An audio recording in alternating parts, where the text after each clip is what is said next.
Ó, aqui a câmera ligada, ao vivo. Verifica aqui, ó. Tá ok, está. Pois é.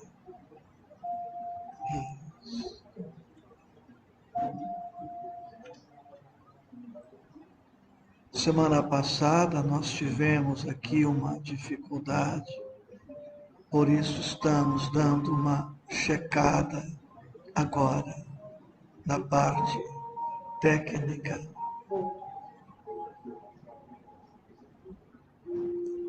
Almas queridas, são 20 horas, noite de segunda-feira,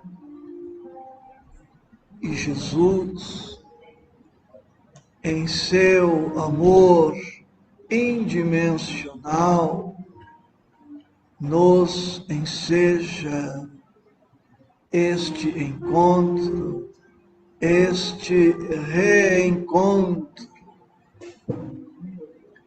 Já estudamos algo sobre o capítulo 5 do Evangelho segundo o Espiritismo e hoje vamos dar sequência no Amai-vos e Instruí-vos. Já postamos alguns tópicos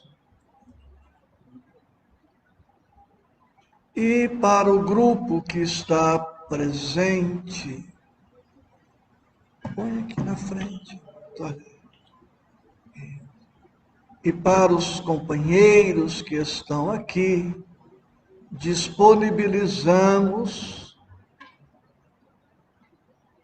um outro resumo, não muito diferente daquele postado no Amai-vos e Instruí-vos. O tema de hoje, em torno do capítulo 5 do Evangelho, bem-aventurados os aflitos, é este: sofrer menos. É possível? Digo a todos que sofrer menos não somente é possível, como também é desejável e está ao alcance de todos.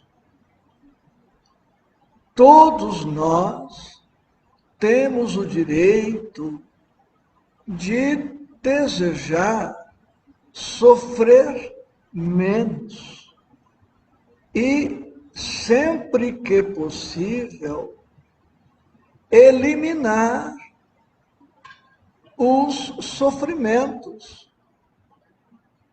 O cristão, o espírita e, por extensão, todos os adeptos das demais filosofias espiritualistas não estão impedidos de imprimir sempre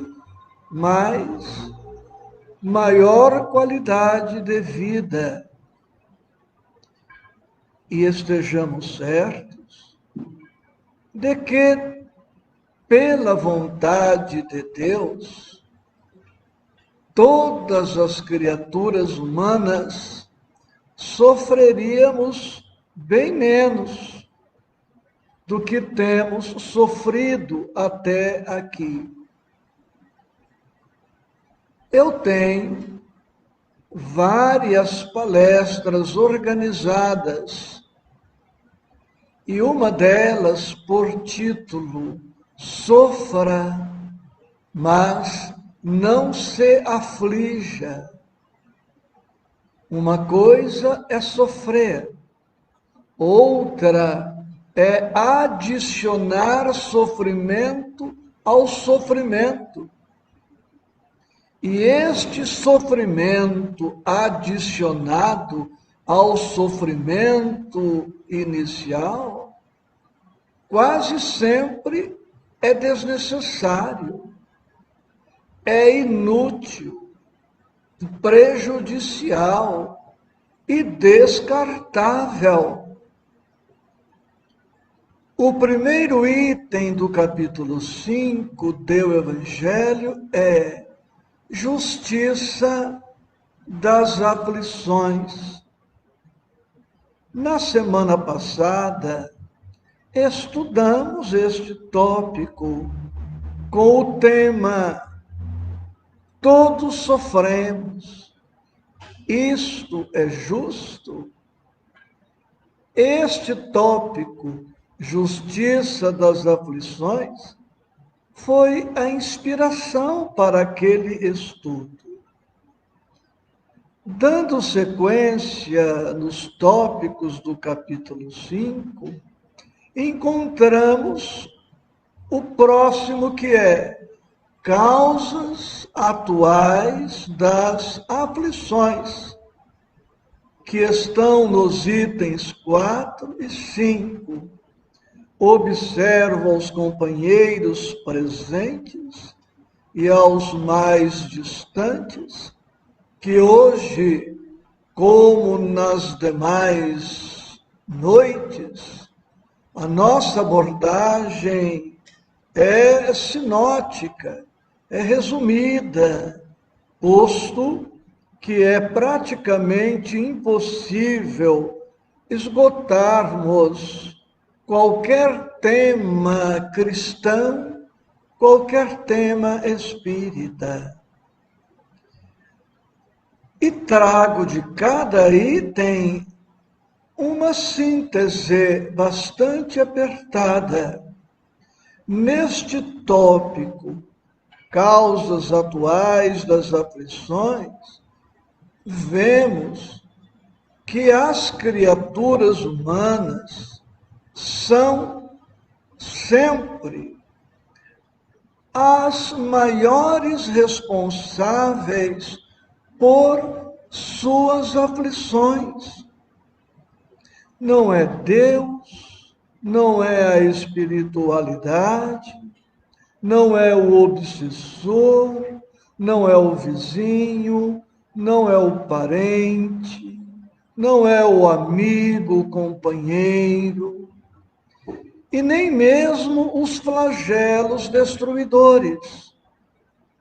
Diante de uma tempestade, de um terremoto, de um maremoto, uma tsunami ou qualquer outro fenômeno, nem todos sofrem do mesmo modo. Nem todos apresentam o mesmo grau de intensidade no sofrimento. Onde está a diferença?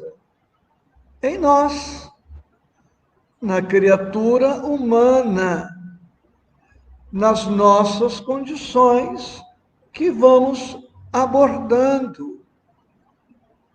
Precisamos perceber que os nossos vícios, defeitos, imperfeições são as causas principais do nosso sofrimento. Uma pessoa que não seja, para dar alguns poucos exemplos, uma pessoa que não seja invejosa, não sofre as consequências da inveja. Uma pessoa que não seja ressentida não vai sofrer em razão da mágoa. Uma pessoa prudente não sofre o que sofrem os imprudentes. Uma pessoa previdente não sofre o que sofrem os imprevidentes. Uma pessoa organizada não sofre o que sofrem os desorganizados. Os desorganizados, os imprevidentes, os imprudentes, nestes exemplos mencionados, de quem devem se queixar, senão de si mesmos? Pensemos em um condutor de veículos cauteloso, atento, prudente, que respeita as normas de trânsito. A probabilidade dele causar um acidente automobilístico é mínima, mesmo com a presença de um animal na pista, um buraco. Se ele estiver com todos os cuidados, poderá não evitar o acidente que não dependeu dele, mas poderá evitar as consequências funestas que acometem aqueles que não conduziram o veículo com a mesma cautela. Precisamos coragem, humildade, autoconhecimento para verificarmos se não somos nós quem estamos sendo os responsáveis maiores por tudo aquilo de desagradável que nos aconteça. Seguindo no Evangelho, causas atuais das aflições, agora causas anteriores das aflições, itens 6 a 10. São as aflições oriundas de outras reencarnações. E Allan Kardec, ao estudar causas atuais e causas anteriores, é categórico ao afirmar que o maior volume de sofrimento não é em decorrência de outras reencarnações, como alguns espíritas pessimistas se permitem pensar. Fazendo uma análise das dores que enfrentamos, remontando dos efeitos às causas, verificaremos que o maior volume de sofrimento é decorrente desta encarnação mesma. Nas muitas vezes que falamos sem ponderar, nas decisões precipitadas que adotamos, nas reações impertinentes, inconvenientes, e mesmo quando enfrentamos alguma dor oriunda de outras reencarnações, o nosso comportamento atual pode aumentar significativamente as dores de outras reencarnações, ou podem as nossas atitudes reduzir este sofrimento à sua real dimensão. Assisti uma reportagem pela televisão de uma mãe cujo filhinho nasceu sem a mão e o pulso direitos. Um menino lindo, saudável, nasceu com o peso ideal, com o tamanho ideal, uma criança linda. A médica foi ao encontro da mãe, logo depois do parto, falou dos encantos da criança e disse para a mãe: mas eu preciso te dizer, mamãe, que o seu menino nasceu sem a mão direita e o pulso direito. A mãe, surpreendendo a médica, perguntou para a médica: mas só isso?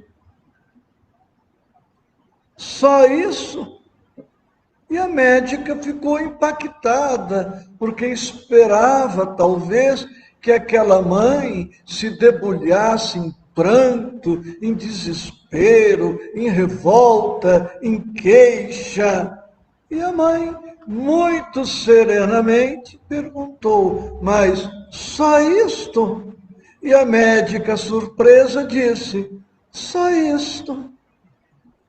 Hoje o menino tem seus 8, 10 aninhos, é modelo fotográfico, não esconde a ausência da mão, se apresenta com ela nas passarelas, foi eleito o mister de sua cidade, depois foi eleito o mister do seu estado, depois foi eleito o mister do Brasil na sua área, na sua faixa etária, e agora, recentemente, foi eleito Mister América das passarelas para a idade dele, e não tem uma mão, e não tem um pulso. E daí?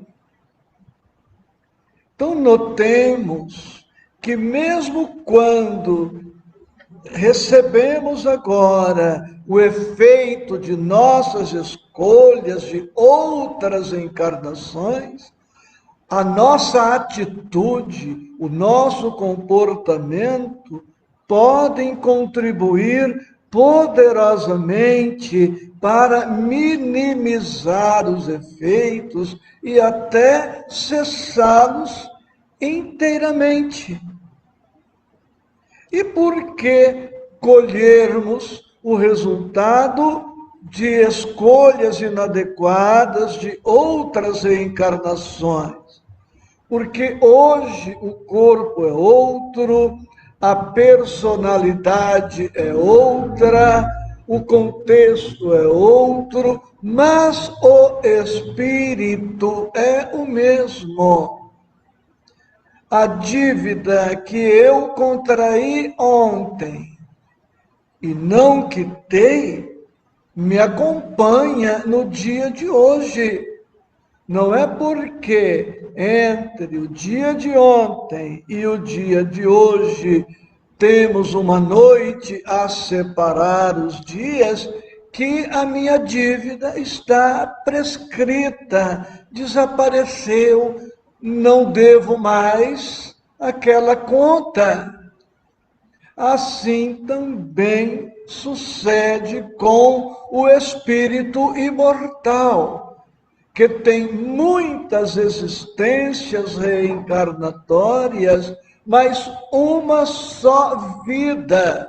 A vida do espírito é única, porque o espírito não morre. Ele sai do corpo pela desencarnação, volta para um outro corpo numa outra reencarnação, mas o espírito é sempre ele mesmo, com suas conquistas e perdas, com seus avanços e recuos. No item 11 do capítulo 5, nós encontramos um tópico: esquecimento do passado. Muitos, pouco versados no tema reencarnação, se perguntam, nos perguntam, mas é justo esquecermos o passado de outras reencarnações?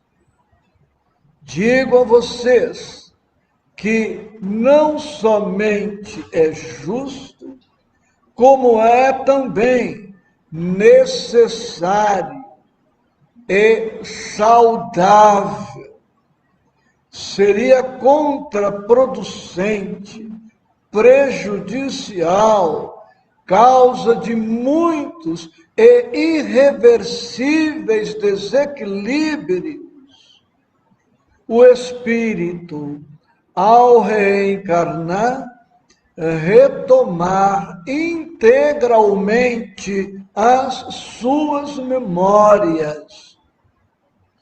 Deus, portanto, quando estabeleceu o esquecimento do passado como norma para os espíritos que reencarnam na Terra, estava, como em tudo o mais, procedendo com sabedoria, com bondade, com previdência, com misericórdia, porque a lembrança viva do passado seria altamente prejudicial, subtrairia de nós a oportunidade de um recomeço.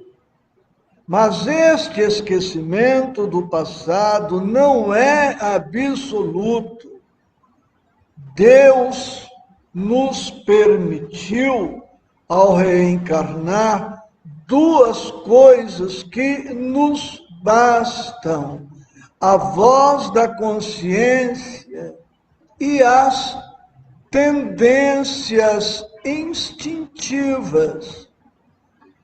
Ao reencarnarmos, elaboramos um programa, temos um roteiro.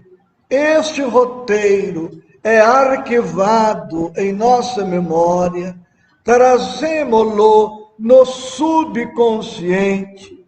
O subconsciente se comunica de alguma forma com o consciente, e toda vez que agimos em desconformidade com as leis divinas, todas as vezes que agimos em desconformidade com o programa estabelecido para as nossas reencarnações, acionamos o gatilho da nossa consciência, que desperta, lúcida, atenta, nos chama a atenção para o comportamento inadequado que estamos adotando, a fim de que possamos retomar a trilha do crescimento, do progresso, a fidelidade ao programa adrede estabelecido para as nossas reencarnações. E como já mencionei, as nossas tendências instintivas, incluindo aí as ideias inatas, os pensamentos inatos, os sentimentos inatos, as vocações inatas. A vida vai nos conduzindo para o rumo certo.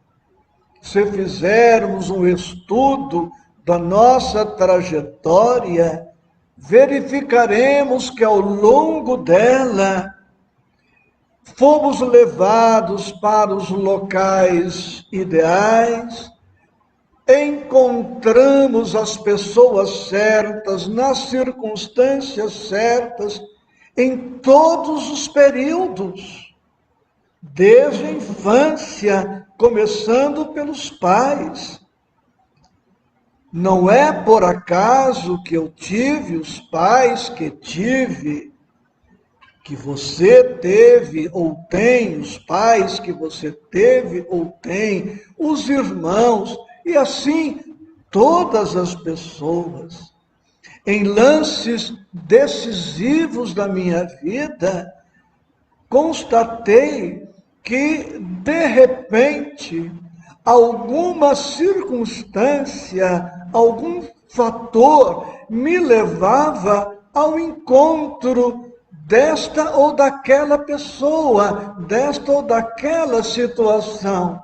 Como, por exemplo, quando fui para São Bernardo do Campo, após a conclusão do ensino médio, na época colegial, estou eu em São Bernardo do Campo, aparentemente perdido, sem saber bem que rumo a minha vida teria, com menos de 15 dias em São Bernardo do Campo, olha eu num cartório no Fórum de São Bernardo, onde fui levado por meu irmão Francisco, revendo um amigo Ari, que sugeriu que o Isaías se inscrevesse no vestibular da Faculdade de Direito.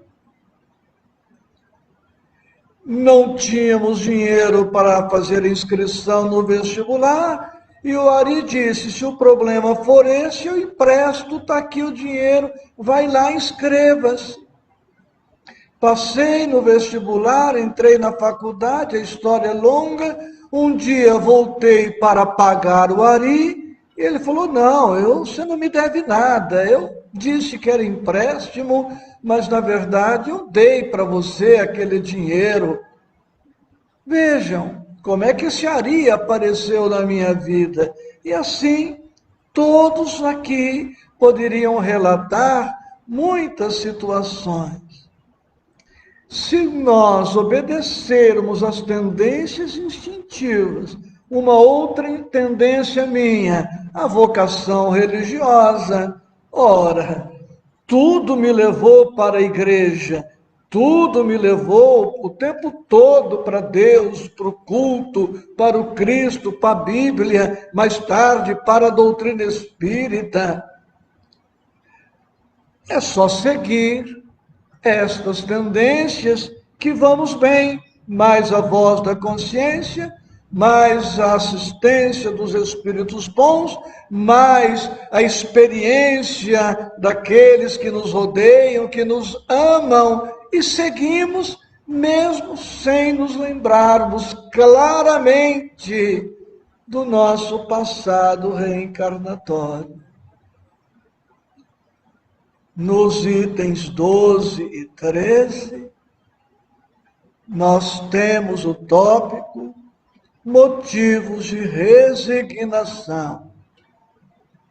E aqui, alguns itens. A dor não é o fim de tudo, porque precisamos aceitar a dor e extrairmos dela os maiores benefícios, porque a dor não é o fim de nada. A morte não é o fim. Se a morte não é o fim, a dor menos ainda. Como já vimos aqui, a dor tem causas e tem finalidades. A dor é um meio para que o espírito atinja determinadas finalidades. E nós vamos percebendo que a vida triunfa sobre a morte, e triunfando sobre a morte, triunfa sobre todas as dores. Todos nós, praticamente, conhecemos aquela passagem que envolve o amado Chico Xavier, que passava por um período difícil, pediu ao doutor Bezerra de Menezes que entrasse em contato com Maria Santíssima e que trouxesse dela uma mensagem para ele. Passados alguns dias, doutor Bezerra de Menezes se reapresentou ao Chico, disse que ele pegasse papel e lápis, que ele escreveria a mensagem que Maria de Nazaré mandara para ele.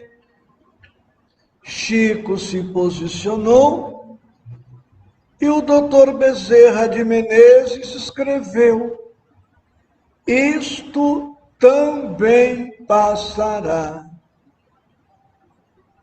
E o Chico ficou esperando que o doutor Bezerra continuasse a escrever a mensagem. Estranhou a brevidade da mensagem naquele pensamento, com 3 palavras: isto também passará. E ele questionou o doutor Bezerra, indagando: mas só isto? E o doutor Bezerra de Menezes lhe disse: e você precisa de mais? Não te conforta, não te consola, não te tranquiliza saber que o sofrimento desta hora passará? Então, pois o que eu, o que você, o que nós estamos passando, há de passar, como a própria palavra sugere. Eu atendi uma senhora que me disse: estou passando por uns problemas difíceis. E eu disse para ela: que bom que a irmã está passando por uns problemas. E ela, não atingindo ainda o sentido, disse: mas como assim? Eu estou passando por uns problemas e você me diz que bom. Eu disse: que bom que você está passando. Pior seria se você me dissesse que está ficando com os problemas. Mas enquanto o problema estiver passando, maravilha, deixa eles passar. Então aceitemos as dores, trabalhando com elas, porque todas as dores guardam possibilidades sublimes de redenção, de libertação, de pacificação, de progresso, de felicidade, de paz, de alegria. E guardando a certeza de que todas as dores bem suportadas, bem aproveitadas, hão de ensejar-nos amplas recompensas.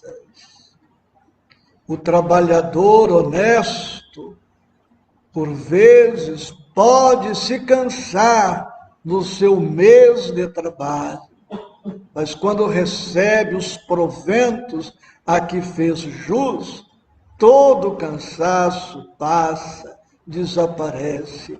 E quantos de nós não dizemos, depois das bênçãos decorrentes das dores bem suportadas, eu passaria por tudo isto novamente? Não é assim? Perguntemos para as mães, após as inquietações, as ansiedades, o estresse, os medos, as dúvidas em torno da gravidez e do parto. Elas esquecem muito rapidamente, muito depressa, para ficar com a alegria, a realização da maternidade. Portanto, o nosso olhar não pode deter-se na dor propriamente dita, mas naquilo que há de virá, naquilo que a dor está nos propondo. Nos itens 14 a 17, encontramos o tópico, o suicídio e a loucura. E neste item, vemos como o Evangelho de Jesus, como a doutrina espírita, nos auxiliam na conquista e manutenção da calma que devemos adotar como norma de conduta ante os sofrimentos. A calma faz com que muito do sofrimento diminua e faz com que a calma evitemos muitos sofrimentos que adviriam se adotássemos a cólera, a ansiedade, o estresse, a pressa, a precipitação, o assodamento, o improviso, a correria, a agitação. Por experiência pessoal, eu sei que nem sempre atingimos a calma ideal no enfrentamento das vicissitudes. Mas, com o testemunho de quem nem sempre adota o melhor equilíbrio, digo que a calma, sem dúvida, é um grande antídoto para o sofrimento. E quando conseguimos nos manter a cavaleiro da situação, vemos que ela logo passa. E se não passa logo, mantendo a calma, o problema, a dor, não causarão certos efeitos negativos em nossas vidas. A dor ficará adstrita à sua real dimensão. Um velho dito popular já nos sugere isto: não fazer tempestade em copo d'água. E tem um livro de um autor norte-americano com este título: Não faça tempestade em copo d'água, de Richard Carson. E ele diz: não faça tempestade em copo d'água, e quase tudo na vida é copo d'água. Quase tudo na vida é tempestade em copo d'água. E Norman Vincent Peale, no pensamento aqui já exarado, muitas vezes nos diz: as atitudes são mais importantes que os fatos. Aceitando a dor e mantendo a serenidade possível, garantimos a tranquilidade necessária ao enfrentamento e à superação. Evita-se muitos desatinos, desequilíbrios e enfermidades. Nas penitenciárias, nos hospitais psiquiátricos, não encontramos nenhuma pessoa que deixaram-se conduzir pela calma, pela resignação dinâmica, pela serenidade. Todas as loucuras que eles cometeram, como as loucuras que eu cometi e cometo, devemos atribuí-las à falta de serenidade ante as dificuldades.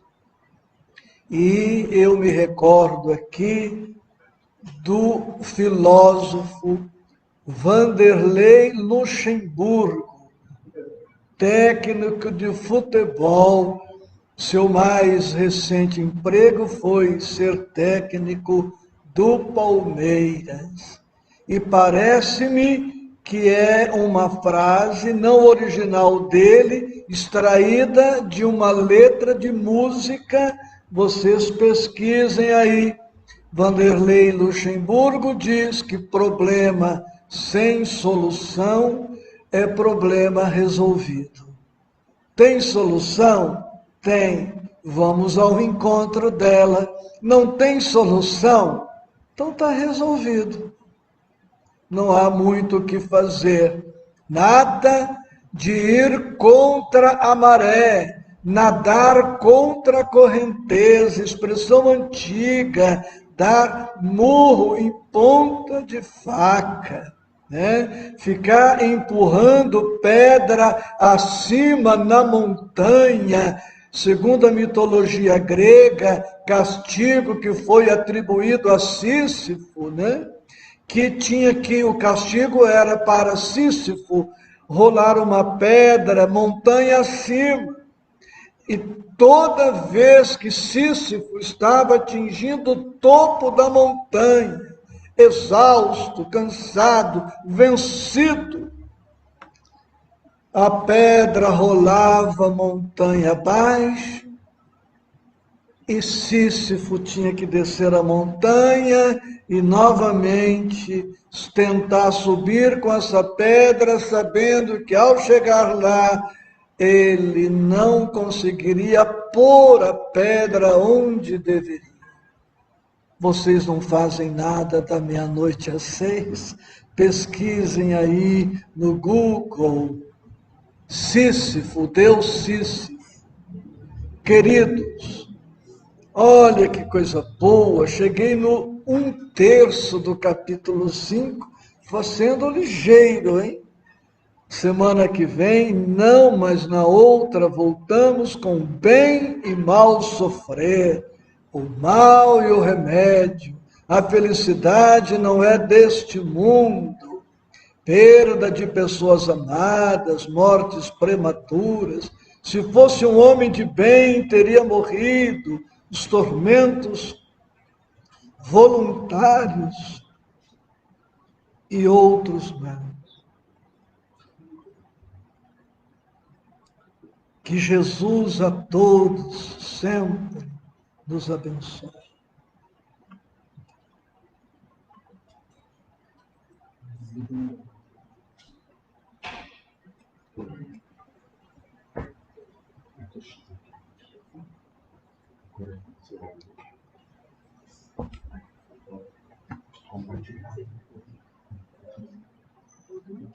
Eu engasguei aqui, acho que foram as vibrações.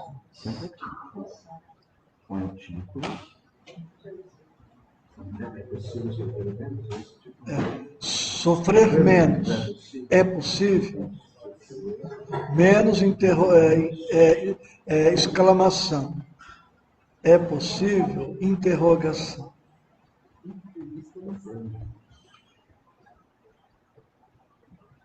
Que riqueza o capítulo 5. Né?